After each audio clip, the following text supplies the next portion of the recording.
Olá pessoal, tudo bem? Vamos iniciar Direito Constitucional. E na primeira aula, claro, nós devemos traçar aí o conceito de Constituição, né? Muito recorrente em provas de concurso público é saber justamente os sentidos de Constituição. Mas antes de entrar nos sentidos de Constituição, nos conceitos que já foram elaborados sobre a própria Constituição, a gente precisa compreender que Constituição só pode ser considerada Constituição quando houver, além do reconhecimento das chamadas normas fundamentais, que são os direitos fundamentais, haver também a prescrição da estruturação e da criação do próprio Estado. Portanto, quando nós falamos em Constituição, existem duas matérias que são imprescindíveis, são necessárias. Primeira matéria, os direitos fundamentais. Então, os direitos fundamentais devem estar prescritos em uma Constituição. Mas não só os direitos fundamentais. Temos também a necessidade do reconhecimento da estruturação e da criação do próprio Estado. Claro, quando nós fazemos uma Constituição, estamos criando um Estado novo. Aí você pode até perguntar, mas Johannes, eu sei que no Brasil nós tivemos aí mais de 7 constituições. Alguns dizem que foram 7, outros dizem que foram 8 constituições. Mas aí você pode perguntar, e houve um novo Estado? Sim, houve. A cada vez que nós tivemos uma nova Constituição, a cada vez que uma Constituição ela foi promulgada ou até mesmo outorgada, muda-se a própria estruturação do Estado. Tá certo? Então, vejam que para que a gente possa falar em Constituição, se faz necessário que a gente explique que a Constituição precisa ter 2 pontos, pelo menos esses, pelo menos 2 pontos, quais sejam direitos fundamentais e a estruturação e a organização e criação do próprio Estado. Tá certo, gente? E aí nós entramos no tema muito importante da aula, que é justamente os sentidos da Constituição. Logicamente que a Constituição, ela possui alguns sentidos. O sentido que nós temos hoje não é o mesmo sentido de alguns anos atrás. Por essa razão, a doutrina sempre esclarece que o primeiro sentido que foi traçado para se chegar ao conceito de Constituição foi o sentido feito por Ferdinand Lassalle. A gente vai, daqui a um pouquinho, eu vou trazer um mapa para que vocês vejam o nome deles, como é escrito, e também para que vocês tenham noção do que eles escreveram. Pelo menos o objeto, o fundamento do argumento deles é que interessa para fins de prova. Ferdinand Lassalle, ele explicou em seu livro chamado A Essência da Constituição, que Constituição ela só pode ser considerada uma Constituição em si quando representar o produto da soma dos fatores reais do poder. Ele queria dizer o seguinte, que só existe Constituição quando a sociedade, ela de forma unida, ela, por meio dos seus representantes, eles traçam uma ideia de Estado. Então vejam, para Ferdinand Lassalle, a Constituição é uma soma do que a tessitura social quer. Isso seria Constituição. Aí ele faz uma diferença entre a chamada Constituição escrita e a Constituição real. Como assim, Johannes? Ferdinand Lassalle, ele tem uma ideia de que a Constituição deve ser vista sob o ponto sociológico, significando dizer que toda a Constituição deverá representar os anseios sociais. Isso é a base do pensamento de Lassalle. E aí nós temos uma situação que é necessária compreender. Primeiro ponto, saber que muitas vezes os representantes que estão ali eleitos para fazer a Constituição não fazem de acordo com aquilo que a sociedade quer. Por essa razão, ele vem dizer que, se isso acontecer, nós estaremos diante de uma Constituição que é uma mera folha de papel. Ou seja, não vai representar a vontade da sociedade. E se não representa a vontade da sociedade, obviamente que estaremos diante de uma Constituição que é mera folha de papel. Por isso que ele diferencia a Constituição chamada Constituição escrita, que é a Constituição jurídica, da Constituição chamada Constituição real. A Constituição real é aquela que está escrita, mas representa os anseios sociais. Não é só uma folha de papel. Tá certo, gente? Então esse é o primeiro sentido, um sentido sociológico, Ferdinand Lassalle. Geralmente quando a banca cobra isso em concurso público, ela faz uma mistura entre o argumento do autor e o próprio autor. E o prisma, ou sentido, né? O próximo sentido é o sentido político. E a gente vai ver em algumas questões como isso é cobrado em concurso público. O outro sentido, traçado por Carl Schmitt, é um sentido em que afasta-se do prisma sociológico e se diz da seguinte maneira: olha, na verdade, quando estamos diante de uma Constituição, não se requer ali aquela vontade do povo em si. O que se requer diante de uma Constituição é só a vontade política. Então, Carl Schmitt, ele dá um posicionamento no seu livro chamado Teoria da Constituição, de que a Constituição ela é uma decisão política fundamental. Essa é a palavra-chave da tese de Carl Schmitt. Carl Schmitt, ele ainda vem em seu livro colocar um aspecto importantíssimo que a gente vai utilizar quando falar sobre classificação das constituições, que é justamente a diferença entre Constituição e lei constitucional. Quando Carl Schmitt ele vem diferenciar Constituição de lei constitucional, ele quer dizer o seguinte: olha, tanto a Constituição quanto a lei constitucional estão na Constituição. No entanto, a Constituição, a palavra simples Constituição, representa as matérias indispensáveis, que a gente viu no início. Quais são as matérias indispensáveis para todas as constituições?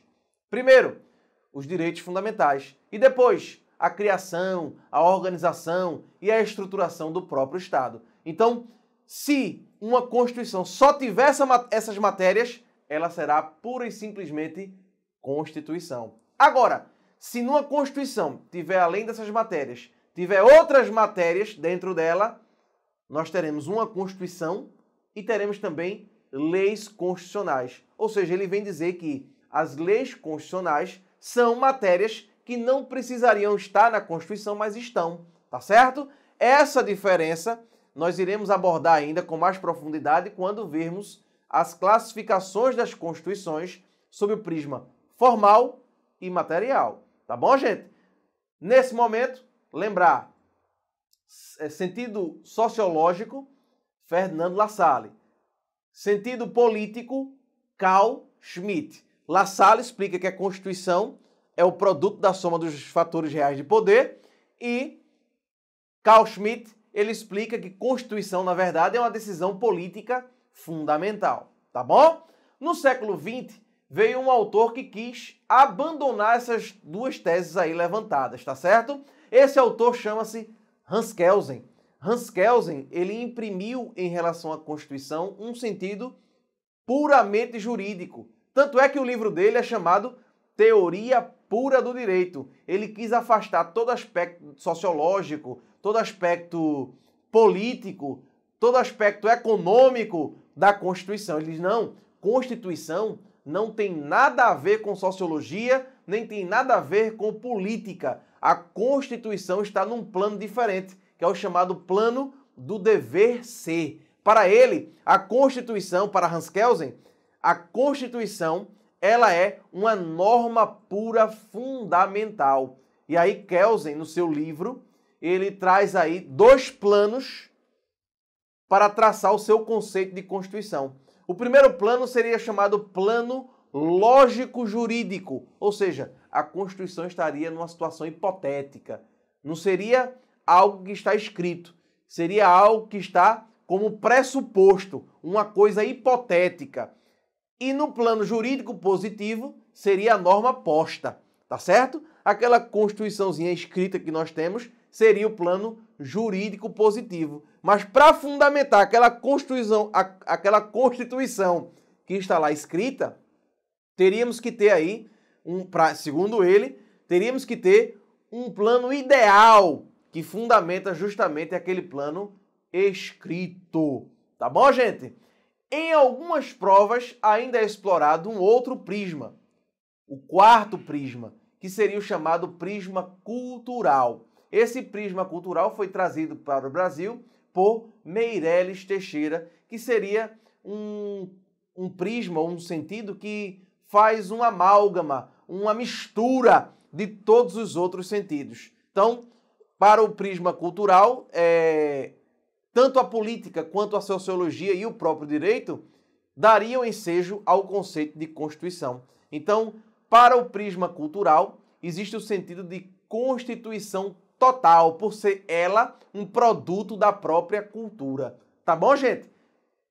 O que importa, na verdade, a bem da verdade, o que importa são os três primeiros conceitos, que é o conceito sociológico, o conceito político e o conceito jurídico, tá certo? Para que a gente não possa perder a informação, eu só vou voltar um pouquinho, fazer uma revisão desses três conceitos para que a gente possa dar continuidade no assunto. Vejam, quando eu falei, e é importante você compreender, quando eu falei no início que a Constituição ela tem que ter pelo menos duas matérias, que são os direitos fundamentais e, além dos direitos fundamentais, a estruturação, organização e criação do próprio Estado, eu quis dizer ali justamente que esse é o posicionamento atual. Mas ele foi traçado, por exemplo, por Carl Schmitt quando escreveu seu livro sobre a decisão política fundamental. Mas esse conceito ele veio até hoje. Nós carregamos esse conceito hoje também.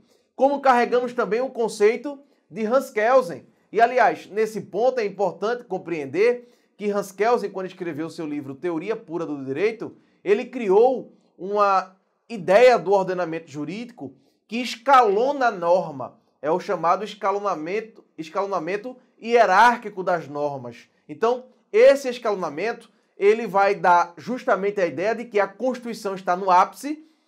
Aí a gente fazendo uma ideia de uma pirâmide, a Constituição estaria na pirâmide e as outras normas estariam abaixo da Constituição. A Constituição daria o suporte de validade para as outras normas. Então você tem a Constituição na pirâmide, abaixo da Constituição você tem as leis e abaixo das leis você tem os atos administrativos. Vejam que nesse ponto nós temos aí o chamado escalonamento hierárquico das normas. Tá certo, gente? Então observem que essas construções vieram sendo feitas para a gente chegar no conceito que temos hoje.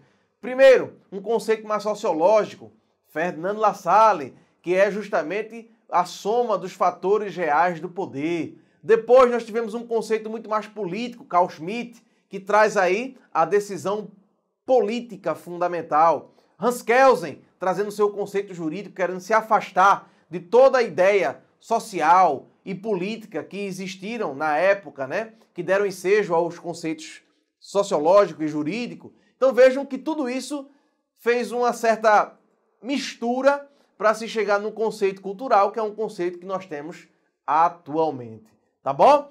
Para que você possa compreender melhor, olha aí na sua tela, veja aí no slide os três panoramas aí, que são os que mais caem, né, gente? Vejam o sentido sociológico aí, o sentido sociológico Ferdinand Lassalle, produto da soma dos fatores reais do poder. Para poder você decorar, eu coloquei aí um Lzinho a mais no sociológico, né? Vejam, tanto o sociológico quanto o político, se você quebrar essas palavras no meio e pegar a consoante que está no meio, você dobra. Por que você vai dobrar? Porque essa consoante vai se encaixar no nome do autor, tá certo? Observe que tanto no prisma sociológico quanto no político, eu dobrei. Dobrei o L e dobrei o T. Vejam, os dois L's, por quê? Porque Lassalle, no final do nome Lassalle, tem dois L's. E no prisma político, eu dobrei o T por quê? No final do nome de Smith, tem dois T's. É isso aí, gente. Para não haver confusão, eu coloquei isso para vocês, tá certo? Então, no prisma sociológico, Ferdinand Lassalle, produto da soma dos fatores reais do poder. No sentido político, Carl Schmitt, decisão política fundamental. E no sentido jurídico, Hans Kelsen, né? Constituição como a norma fundamental. Aí dois planos, o plano lógico-jurídico e o plano jurídico positivo. Tá certo, gente? Então, isso é o que é mais cobrado em prova de concurso. Se na sua prova vier uma questão dessas, a banca vai querer saber o seguinte: quem é o autor, qual o prisma que ele tem, que ele possui, e qual o argumento que ele utiliza. Pronto. É nisso que a banca ela vai querer saber. Tá certo, gente? Próximo tópico, classificação das constituições. De olho aí na sua tela, vamos para a primeira classificação. Classificação quanto à origem. Veja aí que ela pode ser promulgada, outorgada, ou cesarista, ou até mesmo dualista, tá certo? Então vamos lá. Primeira classificação quanto à origem. A Constituição ela pode ser promulgada, como ela pode ser outorgada, cesarista ou até mesmo dualista. A Constituição promulgada também é chamada de Constituição Democrática ou Constituição Popular. Essa Constituição, a Constituição promulgada, é aquela Constituição em que o povo participa de sua elaboração. Não precisamente de uma forma direta, mas muito mais de uma forma indireta. Ela ocorre quando o povo ele escolhe representantes para que esses representantes, em nome do povo, elaborem uma nova Constituição. Aí nós estamos diante do que nós chamamos de Assembleia Nacional Constituinte, que é uma assembleia formatada justamente para a criação de uma Constituição. Diferentemente, o outro tipo de Constituição quanto à origem é a outorgada. Quando eu falo em outorgada, eu estou falando de uma Constituição que ela é ditatorial, ela é imposta. Veja que o governante ele vai impor a Constituição. Não existe participação popular, não existe representantes do povo para poder esses representantes elaborarem a Constituição. Então, a Constituição chamada outorgada é aquele tipo de Constituição que não admite participação do povo. O texto constitucional ele é colocado goela abaixo para o povo cumprir. Tá certo, gente? Então, esse é o tipo de Constituição chamada outorgada. Mas nós temos outras duas que são pouco frequentes em concurso público, mas precisamos dizer que também, quanto à origem, existe a chamada Constituição cesarista. Alguns chamam de Constituição bonapartista, que é aquele tipo constitucional em que existe uma mistura de democrática e imposta. Como assim, Johannes? Me explique. No primeiro momento, ela é imposta, ou seja, o imperador, o governante, ele impõe, faz o texto sozinho. Ele sozinho faz o texto constitucional. E depois que faz, ele lança para que o povo depois diga se quer ou se não quer. Faz um plebiscito ou até mesmo um referendo posteriormente, tá certo? Então, nessas hipóteses, estamos diante de uma Constituição chamada cesarista. Ela é um meio termo entre uma imposta e uma democrática ou promulgada. Para finalizar quanto à origem, nós temos a chamada Constituição dualista, que atualmente não tem mais nenhum exemplo de Constituição dualista, tá certo, gente?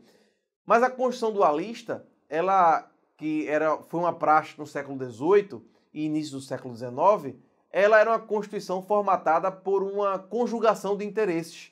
De um lado, existia o clero e a nobreza, e de outro lado, a burguesia fortalecida, né? E aí eles fizeram um pacto, uma aliança para se formatar um novo Estado, e esse pacto é o que deu sentido à chamada Constituição pactuada ou dualista, tá bom? Então, quanto à origem, nós temos essas quatro situações, essas quatro espécies, e é importante a gente compreender a nossa situação. Por um exemplo, a nossa Constituição, nossa primeira Constituição, que foi a Constituição de 1824, foi uma Constituição outorgada. Vocês devem saber, se não sabem, vão saber agora, a nossa primeira Constituição, Dom Pedro I, ele convocou a Assembleia Nacional Constituinte. No entanto, em 1823, ele decidiu dissolver a Assembleia Nacional Constituinte por causa da grande influência dos irmãos Andrada, né? Então, ele dissolve a Assembleia Nacional Constituinte por não gostar do texto constitucional e outorga a Constituição de 1824, tá certo? Então, nossa primeira Constituição do Brasil foi a Constituição de 1824 e foi uma Constituição imposta, foi uma Constituição outorgada, diferentemente da segunda Constituição. Nossa segunda Constituição, em 1891, foi uma Constituição promulgada, tá certo? Foi a que foi instituída na República. Foi a primeira Constituição republicana, tá bom, gente? Tivemos outras Constituições. Tivemos a Constituição de 1934, no governo Getúlio Vargas, que foi promulgada. O próprio Getúlio, em 1937, outorga uma nova Constituição. Então, nós tivemos algumas Constituições no nosso país, né? A de 46, que trouxe aí o processo de redemocratização pós o Estado Novo de Getúlio Vargas. Mas o que importa para a gente é compreender a atual, a nossa de 88. A nossa Constituição de 1988 é uma Constituição promulgada, ou seja, ela foi democraticamente colocada para o povo, tá certo, gente? Então a Constituição de 88, quanto à origem, é promulgada, tá certo? Próximo ponto, vamos lá, na sua tela, veja o slide aí, olha o slide, presta atenção. Quanto ao conteúdo, as constituições, elas podem ser materiais ou podem ser formais. Vejam, quando eu estou falando em Constituição material e Constituição formal, eu estou simplesmente dizendo o seguinte. Vou puxar até um conceito que a gente falou de Carl Schmitt. Quando eu falei sobre Carl Schmitt, eu disse que Carl Schmitt faz uma diferença entre Constituição e leis constitucionais. Esse é justamente esse tipo de classificação. Existem constituições que só possuem matérias realmente constitucionais, ou seja, existem constituições que só prescrevem os direitos fundamentais e a estruturação, organização e criação do próprio Estado. No entanto, existem constituições que prescrevem, além dessas matérias essenciais, prescrevem outras que são até desnecessárias, tá bom? A nossa Constituição de 88, por um exemplo, tem artigo até falando sobre a competência para se gerir um colégio no Rio de Janeiro, o Colégio Dom Pedro II. Vejam, a nossa Constituição de 88, ela, quanto ao conteúdo, ela é uma Constituição formal. Tá certo, gente? Então, a Constituição nossa de 88, quanto ao conteúdo, é uma Constituição formal. Vamos ver na tela o próximo, olha aí, presta atenção. Quanto à forma, as Constituições podem ser escritas, também chamadas de instrumentais, ou não escritas, chamadas de costumeiras ou consuetudinárias. Vamos ver a diferença de uma a outra, de uma para a outra, né? Quando eu falo em uma Constituição escrita, eu estou simplesmente dizendo que esta Constituição, ela está instrumentalizada em um documento único. Existe só um documento representando o texto constitucional, tá certo? É uma Constituição que é sistematizada. Ela está composta num livrinho único, tá certo, gente? Diferentemente das Constituições não escritas. Quando eu falo em Constituição não escrita, eu estou dizendo que essa Constituição, ela vem sendo colocada ao longo do tempo, ao longo da história. É uma Constituição em que você tem um texto em um momento, depois tem outro texto em outro momento, e vai se agregando esses textos. Ou seja, a Constituição não está em um livro único. Eu ressalto isso porque existe uma confusão que é corrente de que a Constituição escrita seria aquela que tem algo escrito, e a Constituição não escrita seria aquela Constituição verbal. Não é isso. Por isso que eu alerto pelo cuidado, porque quanto à forma, eu estou justamente dizendo, se a Constituição vier em um texto único, ela é escrita. Se ela vier em textos esparsos, ela é não escrita. Cuidado com esse ponto aí, que esse ponto derruba muita gente, viu, gente? Então vamos lá. De olho na sua tela aí para o próximo slide. Olha aí, vamos lá. Quanto ao modo de elaboração, a Constituição poderá ser dogmática ou histórica. O que significa isso? A Constituição dogmática e o que significa a Constituição histórica. Vejam bem, quando estamos diante da chamada Constituição dogmática, eu estou dizendo que ela vai representar todos os valores da sociedade naquele momento em que ela é escrita. Vejam que a nossa Constituição, ela representou, em 88, todos os valores daquele momento histórico. Então, a nossa Constituição, já dá para a gente responder, a nossa Constituição, quanto ao modo de elaboração, ela é dogmática. Então, dogmática, ela representa todos os dogmas, todos os valores existentes na sociedade naquele momento, tá bom? Diferentemente da chamada Constituição histórica. Quanto ao modo de elaboração, a Constituição será histórica se ela representar os valores que são conjugados ao longo do tempo. Então você tem, na verdade, uma conjugação de valores. Os valores vão sendo incluídos paulatinamente na própria Constituição. E aí vejam, é interessante observar que a Constituição histórica, para que ela seja considerada histórica, obviamente ela não pode estar num texto único, né? Então ela vai estar em textos esparsos. Por essa razão, as chamadas Constituições não escritas têm uma tendência de serem históricas. Então vejam, a nossa Constituição, quanto à forma, ela é escrita. E quanto ao modo de elaboração, ela é dogmática. Dogmática, tá bom? Então vejam que esse ponto é importantíssimo para não trazer confusão. Vamos para o próximo? De olho aí na sua tela. Vamos lá. Quanto à estabilidade. Quanto à estabilidade, a Constituição ela poderá ser imutável, transitoriamente imutável, rígida, superrígida, flexível ou semirrígida.